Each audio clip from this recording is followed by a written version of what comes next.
Hi friends, నేను మీ రాధిక. ఈరోజు మనం ఫిష్ ఫ్రై చేయబోతున్నామండి. నేను దానికోసం ఒక 2 kgs ఫిష్ని తీసుకున్నాను. ఇదిగోనండి, ఈ ఫిష్నేనండి నేను తీసుకుంది.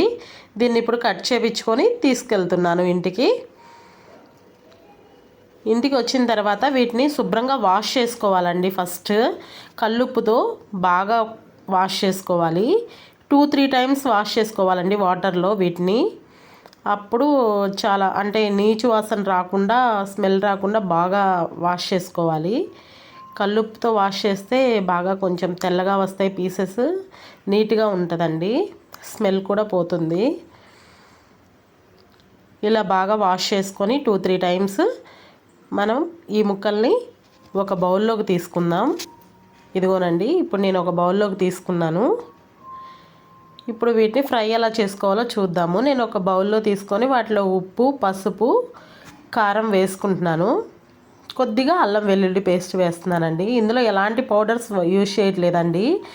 గరం మసాలా అట్లాంటివి ఏమీ వాడట్లేదు. ఈ ఉప్పు, పసుపు, కారం, అల్లం వెల్లుల్లి పేస్ట్ ముక్కలకి బాగా పట్టేటట్లు మనం అట్లా ఒకసారి పట్టించుకోవాలి. బాగా పట్టించుకొని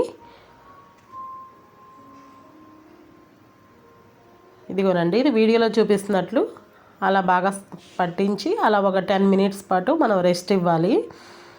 ఇప్పుడు స్టవ్ మీద ప్యాన్ పెట్టుకొని అందులో ఆయిల్ వేసుకొని ఇప్పుడు పీసెస్ని ఫ్రై చేసుకుందామండి.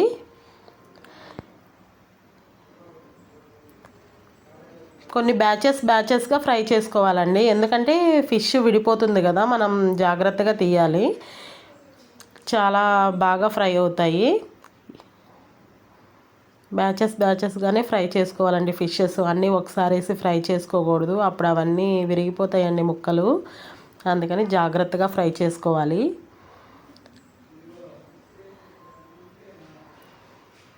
ఇదిగోనండి, ఈ బ్యాచ్ అయితే ఫ్రై అయిపోయింది. ఇప్పుడు వీటిని తీసి ఒక టిష్యూ పేపర్లో పెట్టుకుందాం. ఇప్పుడు మళ్ళీ నెక్స్ట్ బ్యాచ్ని మళ్ళీ ఫ్రై చేసుకుందాం. మేము ఫిష్ కటింగ్ చేయించుకునేటప్పుడు పొట్టని సపరేట్గా కట్ చేపిస్తామండి. ఎందుకంటే పిల్లలకి ముళ్ళులు లేకుండా పెట్టాలి కాబట్టి ఈజీగా ఉంటుందండి. పొట్ట ముక్కల్లో కొంచెం పెద్ద ముళ్ళులు ఉంటాయి, సన్న ముళ్ళులు ఉండవు అనమాట. అందుకని వాటిని సపరేట్గా అలా కట్ చేపించి పిల్లల కోసం అవి అలా తీసి పెట్టడానికి ఈజీగా ఉంటుందని వాటిని సపరేట్గా కట్ చేయిస్తామండి. ఇలా సెకండ్ బ్యాచ్ కూడా ఫ్రై అయిపోయింది. ఇది ఫైనల్గా అయితే మనకి ఇలా రెడీ అయ్యిందండి ఫిష్ ఫ్రై. చాలా టేస్టీగా ఉంటుంది. మీరు ఒకసారి ట్రై చేయండి, ఎలా వచ్చిందో కామెంట్ చేయండి. Thank you for watching. Please subscribe my channel.